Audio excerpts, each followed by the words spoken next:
सुर्खेतको गोदाममा रहेको चामल गुणस्तरहीन भएपछि बिक्री वितरणमा रोक। खाद्य संस्थानले पठाएको चामल नै कुहिएको आशंकामा सरकारी निकायमाथि प्रश्न।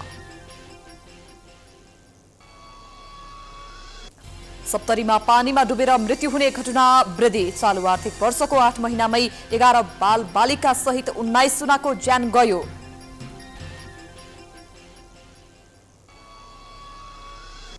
दशैं तिहार र छठ पर्वलाई मध्यनजर गर्दै पश्चिम नवलपरासीको सुनवलमा निशुल्क यातायात सञ्चालन। स्थानीयहरू खुसी, सेवा प्रदान गर्ने निकायहरू उत्साहित।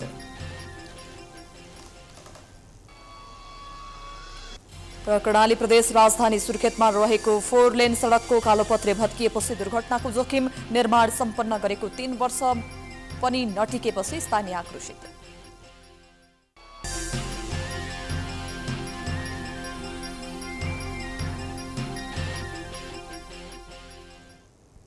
प्रदेश समाचार सुरु गरौं। सुर्खेतमा गुणस्तरहीन चामलको आशंकामा बिक्री वितरण रोकिएको समाचारबाट। खाद्य व्यवस्था तथा व्यापार कम्पनी अन्तर्गतको प्रादेशिक कार्यालय सुर्खेतको गोदाममा रहेको बासमती प्रिमियम चामल बिक्री वितरणमा रोक लगाइएको छ। कम्पनीको केन्द्रबाट आएको उक्त चामलमा कुहिएको चामल मिसाएर पठाएको भन्ने सूचनाको आधारमा खाद्य प्रविधि तथा गुण नियन्त्रण डिभिजन कार्यालय सुर्खेतले उक्त चामल बिक्री वितरण गर्न रोक लगाएको हो। एक रिपोर्ट। खाद्य व्यवस्था तथा व्यापार कम्पनी लिमिटेडले सुर्खेत स्थित सम्बन्धित कार्यालयबाट कर्णालीमा वितरण गर्ने गरी साउन 15 देखि भदौ 15 को बीचमा बासमती चामल सुर्खेत पठाएको थियो। त्यो 1 महिनाको अवधिमा 1990 क्विन्टल बासमती चामल सुर्खेत पुगेको थियो। चामललाई खान योग्य नभएको भन्दै तत्कालका लागि बिक्री गर्न रोक लगाइएको छ। झट्ट हेर्दा त्यस्तो बिग्रिएको जस्तो नदेखिए पनि चामलको गुणस्तर जाँच गरिदिन खाद्य प्रविधि तथा गुण नियन्त्रण विभाग काठमाडौँलाई पत्राचार गरेको छ। कार्यालयले चाहिँ चामल राम्रो छ, चामल क्वालिटीमा कुनै डाउट छैन, चामल राम्रो छ। पछि के गरी त्यो त्यहाँको चामलमा विवादित भएको हो, त्यो चामलमा केही समस्या देखियो, पछि त्यहाँ रहन्छ। अब रहेछ भने पछि थप इन्भेस्टिगेसन गरौँला। अहिले चामलमा केही समस्या छैन भनेर जान्नुभयो। खाद्य कम्पनीको थापाथलीमा रहेको चामल गोदामका कर्मचारीको लापरवाहीले गोदाम नम्बर 24 र 30 मा राखिएको 487 मेट्रिक टन बासमती चामल कुहिएको बताइएको छ। खाद्य प्रविधि तथा गुण नियन्त्रण डिभिजन कार्यालय सुर्खेतका प्रमुख भेषबहादुर थापाले तत्कालका लागि उक्त बासमती चामल बिक्रीमा रोक लगाएको जानकारी दिए। यद्यपि यतिकै हेर्दा चामल बिग्रिएको जस्तो नदेखिएको उनको भनाइ छ। सडेको जुन मिडियामा आएको जस्तो चाहिँ देखिएन। सुरुमा प्रिलिमिनरी हेर्दाखेरि हुन त सबै चामलको हामीले सबै बोरा खोलेर हेर्न सक्दैनौँ। हामीले चाहिँ स्याम्पलिङ गरेर हेर्ने हो होइन। हामीले 3-4वटा बोरा चाहिँ खोलेर हेरेका हामी। त्यहाँ कुहिएको चाहिँ देखिन्थेन। खास गरी हामीले माडेर पनि हेऱ्यौँ होइन, चामल पनि टुक्रिएन। र अब अरू कुरो चाहिँ ल्याबमा परीक्षण हुने कुरो त चाहिँ अब यदि काठमाडौँबाट त्यस्तो कुरो आयो भने त्यसपछि हामी चाहिँ त्यसलाई स्याम्पल पनि लिन सकेर चाहिँ गर्न सक्छौँ। कर्णालीमा अरू बेला तराईका जिल्लाहरूबाट चामल आए पनि यो पटक काठमाडौँबाट आएपछि पनि यसमा शंका गर्ने बाटो बनेको छ। साउन 15 यता प्रादेशिक कार्यालयमा 2000 क्विन्टल चामल आएको थियो। हालसम्म त्यसमध्येको 15 क्विन्टल चामल बिक्री भइसकेको छ। चाड पर्वका बेला सधैँ चामल अभाव कर्णालीका हिमाली जिल्ला हुम्ला, डोल्पा, जुम्ला, कालीकोट र जाजरकोट लगायतका जिल्लामा हरेक वर्ष चाड पर्वमा खाद्यान्न अभाव हुने गर्दछ। तर सहुलियतमा चामल पुर्याउने सरकारबाट जिम्मा पाएको खाद्य व्यवस्था तथा व्यापार कम्पनीले भने त्यसको समाधान गर्न सकेको छैन। अबको पालोमा सप्तरीमा पानीमा डुबेर बाल-बालिका मृत्यु हुने घटनामा वृद्धि भएको समाचारतर्फ लागौं। सप्तरीमा पानीमा डुबेर मृत्यु हुने घटनामा वृद्धि भइरहेको बेला शुक्रबार थप 1 जना बालकको डुबेर ज्यान गएको छ। शुक्रबार बिहान 11 बजेतिर घर नजिकैको पोखरी किनारमा खेल्दै गर्दा अचानक खुट्टा चिप्लिएर डुब्दा सप्तरीको विष्णुपुर गाउँपालिका 5 बस्ने मो अजाद अलीका 3 वर्षीय छोरा रहमदको ज्यान गएको हो। आफन्तले उद्धार गरी गम्भीर अवस्थामा उनलाई उपचारका लागि स्थानीय छिन्मस्त अस्पतालमा पुर्याउँदा चिकित्सकले मृत घोषित गरेका थिए। 4 दिन अघि मंगलबार पनि एकै दिन खडक नगरपालिका 8 की 3 वर्षीय इलेजा कुमारी चौधरी, कोइलाठी गाउँपालिका 2 की 12 वर्षीय सवाना खातुन र महादेवा गाउँपालिका 4 की 30 वर्षीय लक्ष्मण कुमारी सदाको पोखरी र नहरमा डुबेर ज्यान गएको थियो। जिल्लामा आर्थिक वर्ष 2076-77 मा 15 बालबालिका सहित 27 र 2077-78 मा 15 बालबालिका सहित 24 जनाको पानीमा डुबेर ज्यान गएकोमा चालु आर्थिक वर्ष 2078-79 को 2 महिनामा 8 दिनमै 11 बालबालिका सहित 19 जनाको ज्यान गइसकेको प्रहरी तथ्याङ्कले देखाएको छ। खाल्डा नदी, नहर र पोखरीले विशेष गरी बालबालिकालाई बढी जोखिममा पारेको तथ्याङ्कले देखाएको छ।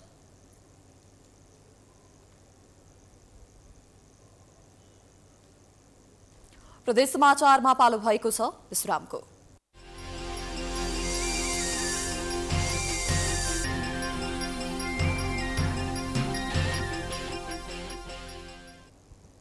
विश्रामपछि स्वागत छ। अब लुम्बिनी प्रदेशको पश्चिम नवलपरासीमा चाडपर्व लक्षित निशुल्क यातायात सुरु गरिएको समाचारतर्फ लागौं। दशैं तिहार र छठ पर्वलाई मध्यनजर गर्दै पश्चिम नवलपरासीको सुनवलदेखि 8 किलोमिटर टाढा सुनवल वडा नम्बर 8 सम्म निशुल्क यातायात सञ्चालन आएको छ। उद्योग वाणिज्य संघ, सुनवल मध्य नेपाल यातायात प्रणाली र सुनवलका व्यापारीहरूको सहकार्यमा यातायात निशुल्क सञ्चालनमा आएपछि स्थानीयहरू खुसी भएका छन्। एक रिपोर्ट। पश्चिम नवलपरासीमा चाडपर्वलाई लक्षित गर्दै 2 महिनासम्मको लागि यातायात निशुल्क सञ्चालन गरिएको हो। उद्योग वाणिज्य संघ सुनवल, मध्य नेपाल यातायात प्रणाली र सुनवलका व्यापारीहरूको सहकार्यमा निशुल्क यातायातको व्यवस्था गरिएको हो। सुनवल वडा नम्बर 7 र 8 का स्थानीयहरूले सुनवल चोक र नगरपालिकासम्म आइपुग्न रूपन्देहीको देवदह नजिकै सुनवलकै ज्यामिरे हुँदै 2 देखि 3 वटा सवारी साधन परिवर्तन गर्नुपर्ने बाध्यता हटेको भन्दै खुसी व्यक्त गरेका छन्। हेर्नुहोस्, यताबाट जाँदा हाम्रो 100 रुपियाँ 150 रुपियाँ समथिङ भाडा लाग्छ ज्यामिरे निस्किएर ज्यामिरेबाट सुनवल हुनको लागि, सुनवल पुग्नको लागि। अब यताबाट चाहिँ डाइरेक्ट गैँडाखाल हुँदै हामी सुनवल जानलाई चाहिँ हामी अति सुविधा छ।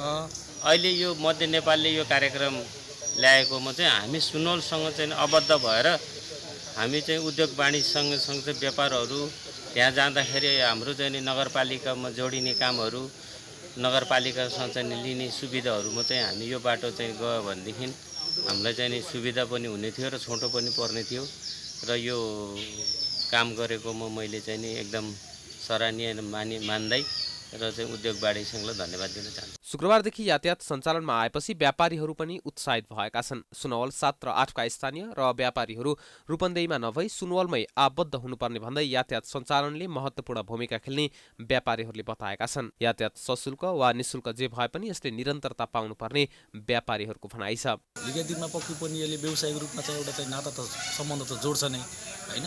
त्यो हुँदै गर्दाखेरि भोलिका दिनमा चाहिँ यो कनेक्सनलाई सशुल्क होस् अथवा निशुल्क होस्, यो निरन्तर चाहिँ रहनुपर्छ। यसले अब हामी व्यवसायीहरूलाई त उत्साहित बनाएकै छ र यहाँको स्थानीयहरूसँग नै हामीले योभन्दा 2-3 दिन पहिला आएर सानो भेटघाट गरेका थियौँ। यहाँका स्थानीयहरू पनि यस कुरोमा धेरै नै उत्साहित भएको हामीले महसुस गरेका छौँ। हामी यहाँ सुनवल जाँदाखेरि हामी 3टा गाडी चेन्ज गरेर जानुपर्छ भने आज हाम्रो यहीँबाट चाहिँ एउटै गाडीमा सुनवल पुगिसकेपछि त्योभन्दा राम्रो कुरो त के छ र। सुनवल नगरपालिकाको 13 वार्ड मध्येमा 8 नम्बर वार्ड चाहिँ एकदम चाहिँ लास्ट भएको नाताले, अलि टाढा भएको नाताले हामी यहाँबाट चाहिँ सुनवल जाँदा 3टा गाडी चेन्ज गरेर जानुपर्छ। 2 महिना यातायात निशुल्क सञ्चालनमा सहकार्य गरी सेवा सुचारू गरेको मध्य नेपाल यातायात प्रणालीले यातायात सञ्चालनबाट त्रिपक्षीय फाइदा हुने भन्दै स्थानीयहरूले चाहना र माग भए निरन्तर सेवा दिन तयार रहेको कोषाध्यक्ष निर्मल चापागाईको भनाइ छ। निरन्तरता त अब निरन्तरता दिने नै हो। यो अब हामीलाई पनि अब त्रिपक्षीय फाइदाको कुरा भयो। यो अब व्यवसायीहरूलाई पनि फाइदाको कुरा, अब हाम्रो संस्थालाई पनि फाइदाको कुरा अथवा यहाँको जनताहरूलाई पनि अब सुविधाको कुरा भयो हैन। हजुर, अब मान्छेको फ्लो हेरेर अब कस्तो हुन्छ के हुन्छ यहाँको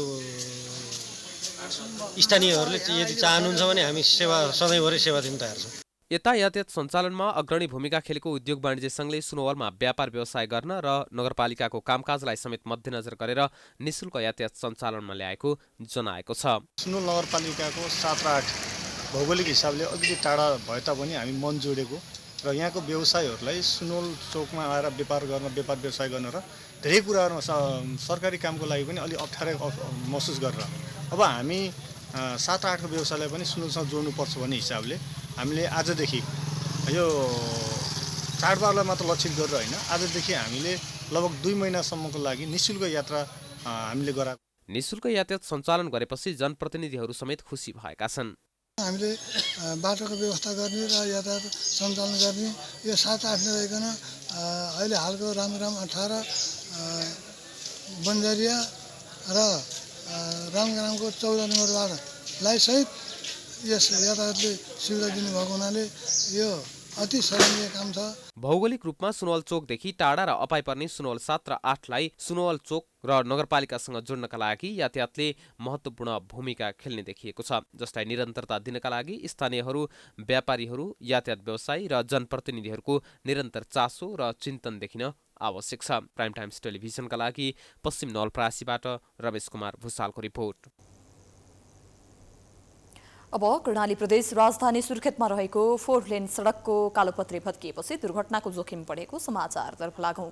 कर्णाली प्रदेश राजधानी सुर्खेतमा रहेको 4 लेन सडकको कालोपत्रे भत्किएपछि दुर्घटनाको जोखिम बढेको छ। निर्माण सम्पन्न गरेको 3 वर्ष नपुग्दै 4 लेन सडक खण्डको अधिकांश स्थानको कालोपत्रे भत्किँदा दुर्घटनाको जोखिम बढेको हो। एक रिपोर्ट। वीरेन्द्रनगरमा निर्माण गरिएका 4 लेन सडक 3 वर्ष पुग्न नपाउँदै सडक भत्किने तथा ठाउँ ठाउँमा खाल्डा पर्न थालेको छ। धुलिया बीटदेखि बागे सिमलसम्मको झण्डै 10 किलोमिटर सडकको अधिकांश क्षेत्रमा कालोपत्रे भत्किएपछि खाल्डाहरू बनेका छन्। सवारी साधनको अत्यधिक चाप हुने वीरेन्द्रनगरमा सडक भत्किन थालेपछि दुर्घटनाको जोखिम समेत बढेको हो। धेरै जस्तो यो ब्रिज सडक अब छिटै नै अब उतिँदा फेरि धेरै जस्तो एक्सिडेन्ट भइरहेछ, गाडीहरू पल्टिने कामहरू भइरहेछ, धेरैजना घाइते हुनुहुन्छ। यताउता अब सडक पनि यो बनेको धेरै दिन बाद चाहिँ छिटै पिच उत्तिने यताउता गर्ने हामीलाई गाडी चलाउने मान्छेलाई पनि धेरै गाह्रो छ। अब यताबाट गाडी पल्टिन्छ, उताबाट गाडी पल्टिन्छ, धेरै एक्सिडेन्टहरू भइरहेछ। 2 वर्ष पनि क्रस भएको छैन, अब कच्ची बाटोमा हिँड्ने जस्तो लागिरहेछ। भर्खरै अस्ति भर्खरको पानीले गर्दा यो बाटो हेर्नुहोस् तपाईँको सबै खतम भइसकेको छ। अनि पुरै सुर्खेतमा यही ठाउँ नभएर अन्य ठाउँमा पनि बाटो धेरै खराब भइसकेको छ। दीर्घकालीन रूपमा सडकको टिकाउ नभएपछि सवारी चालक, यात्रु र पैदल यात्रीलाई सडकमा आवत जावत गर्नमा शास्ति हुने गरेको छ। 4 लेन सडकको मंगलगढी चौकी, दैलेख रोड, एरी चौक लगायतका क्षेत्रको पिच भत्किएको छ। सडकमा खाल्डा बनेपछि डिभिजन सडक कार्यालयले अस्थायी रूपमा माटो भरे पनि पानी पर्दा कालोपत्रे झनै भत्किएको छ। 4 लेन सडक खण्डको कालोपत्रे भत्किएपछि मर्मतका लागि तयारी थालिएको डिभिजन सडक कार्यालयले बताएको छ। यो 3-4 वर्षमा त्यो बेलामा डिबिएसटी गरेकोले त्यस्तो धेरै रहन्छ। ठाउँ ठाउँमा चाहिँ अलिअलि त्यो अब हामीले चाहिँ पटोलहरू चाहिँ देखिया छ। हामी त्यसलाई चाहिँ मेन्टेन गर्ने क्रममा छौँ। जुन ठाउँमा पटोलहरू देखिया छ, खाल्डो देखिया छ, त्यसलाई हामी पहिला पुर्छौँ र त्यसपछि हामीले माथिबाट सर्फेस ड्रेसिङ गर्छौँ। यो हामीले ठेक्का लागिसकेको छ। अब यो घाम लागेपछि दसैँसम्ममा हामीले चाहिँ यो पटोल फ्री गर्छौँ अनि दसैँपछि चाहिँ हामीले सर्फेस ड्रेसिङको काम गर्छौँ। 4 लेन सडक खण्डको कालोपत्रे गुणस्तरमा ध्यान नदिँदा छोटो समयमै सडकको कालोपत्रे भत्किएको हो। निर्माण व्यवसायी र सडक निर्माणले 4 लेन निर्माण क्रममा लापरवाही गरेको पनि स्थानीयको आरोप छ। तर सडक कार्यालयले यो वर्ष भत्किएको कालोपत्रे मर्मत गर्न झण्डै 2 करोड बढी छुट्याएको र छिट्टै मर्मत गर्ने आश्वासन दिएको छ। कर्णाली प्रदेश सुर्खेतबाट अप्सरा विष्टको रिपोर्ट। प्रदेश समाचारमा पुनः पालो भएको छ विश्रामको।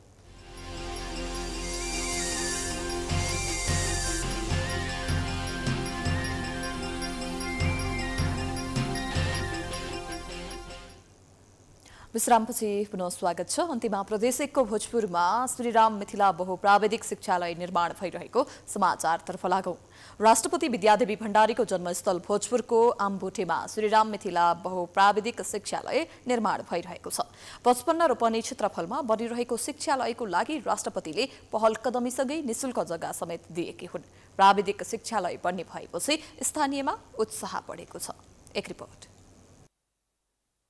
दूरदराजका विद्यार्थीहरूलाई प्राविधिक तथा व्यावसायिक शिक्षा दिने लक्ष्यले राष्ट्रपति विद्यादेवी भण्डारीको जन्मस्थान भोजपुरको रामप्रसाद राई गाउँपालिका 5 आम्बोटेमा 14 करोड लागतमा श्रीराम मिथिला बहुप्राविधिक शिक्षालयको निर्माण थालिएको छ। राष्ट्रपतिका बुवा आमाको नाममा बन्दै गरेको उक्त शिक्षालय निर्माणका लागि राष्ट्रपतिसँगै उनका परिवारले निशुल्क जग्गा दिएका छन्।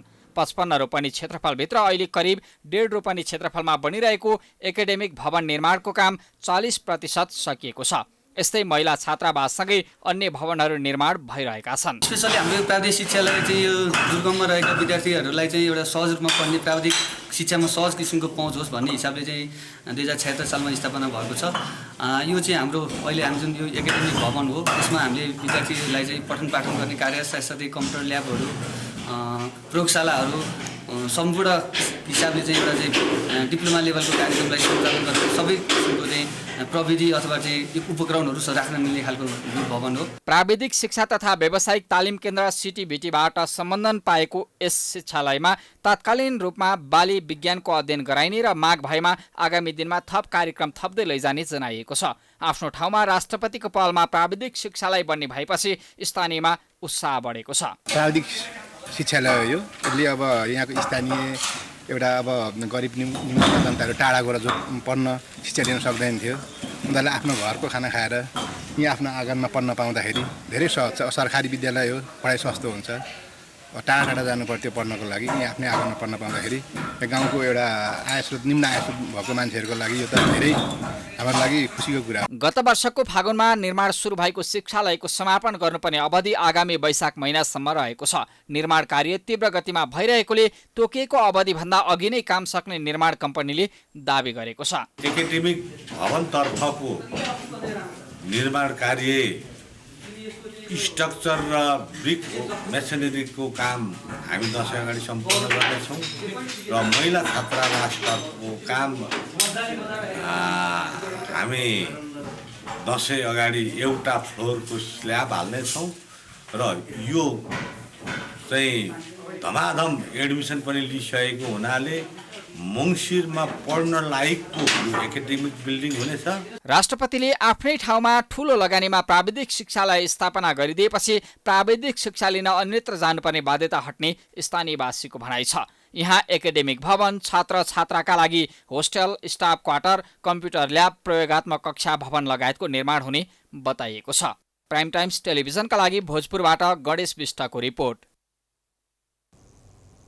हामी प्रदेश समाचारको अन्त्यमा आइपुगेका छौं। जाँदा जाँदै प्रमुख समाचार पुनः एकपटक।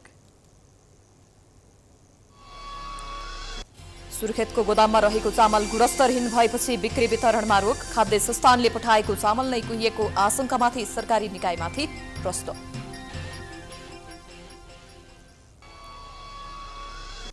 सप्तरीमा पानीमा डुबेर मृत्यु हुने घटनामा वृद्धि। चालु आर्थिक वर्षको 8 महिनामै 11 बालबालिका सहित 19 जनाको ज्यान गयो।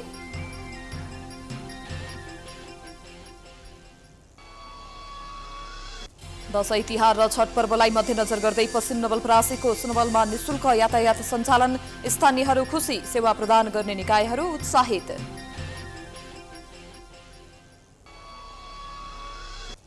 र कर्णाली प्रदेश राजधानी सुर्खेतमा रहेको 4 लेन सडकको कालोपत्री भत्किएपछि दुर्घटनाको जोखिम। निर्माण सम्पन्न गरेको 3 वर्ष पनि नटिकेपछि स्थानीय आक्रोशित। प्रदेश समाचार अहिलेलाई सकियो। हेर्दै गर्नुहोला प्राइम टाइम्स टेलिभिजन। नमस्कार।